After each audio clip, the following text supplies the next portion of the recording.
kita perlu kedewasaan berdemokrasi. Dan yang pasti, kita tidak butuh aktivis yang menjual nama Indonesia ke luar negeri hanya karena gagal menang di dalam negeri.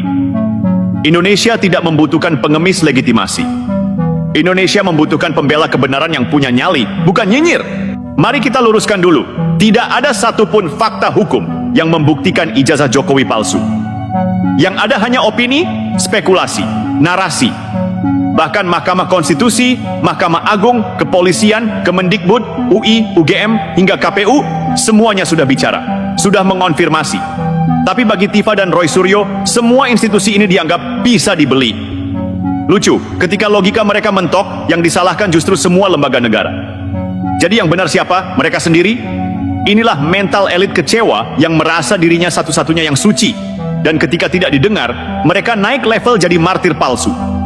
Sekali lagi, ini bukan gerakan membela keadilan. Ini adalah skenario untuk menjatuhkan wibawa negara. Dan nama Jokowi hanyalah kendaraan yang mereka tunggangi untuk mengobrak-abrik kepercayaan publik.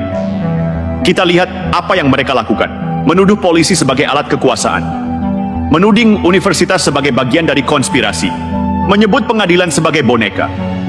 Padahal mereka lupa, ketika negara diporak-porandakan oleh ujaran mereka sendiri, yang mereka hancurkan bukan hanya satu tokoh, tapi institusi demokrasi itu sendiri.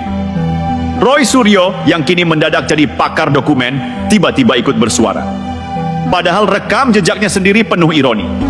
Dari kasus mem stupa, skandal sepeda, hingga pelanggaran etika sebagai pejabat publik. Dan kini dia mau menjadi pahlawan kebenaran yang benar saja.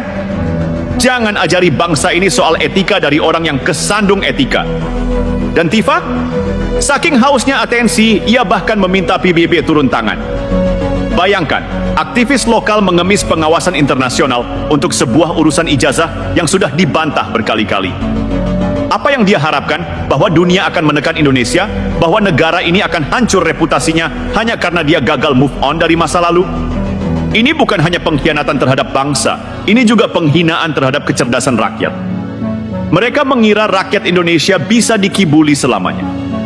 Mereka berpikir bahwa kalau kebohongan diulang terus, maka akan jadi kebenaran. Sayangnya, mereka lupa. Bangsa ini sudah terlalu sering ditipu, dan sekarang rakyat sudah tahu caranya membedakan mana kritik, mana kelicikan berkedok kebenaran. Dan sekarang, mari kita bicara motif. Mengapa mereka mati-matian menyerang Jokowi, bahkan saat masa jabatannya tinggal menghitung hari? Karena mereka tahu, selama nama Jokowi masih dihormati rakyat, maka mereka tak akan pernah menang di hati publik. Jadi bukan karena ijazah, tapi karena trauma.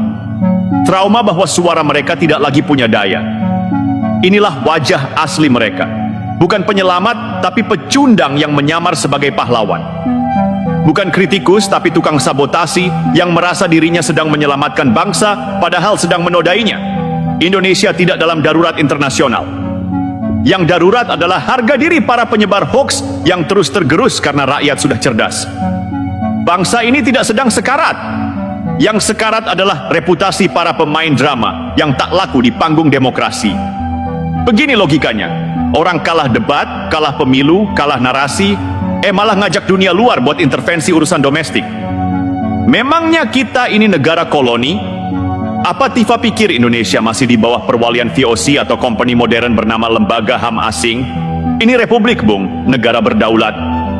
Masalah internal tidak diselesaikan lewat mimpi buruk kolonialisme yang dibalut jargon demokrasi global. Tapi apa yang dilakukan Tifa? Dia merancang skenario ala aktivis Hollywood murahan.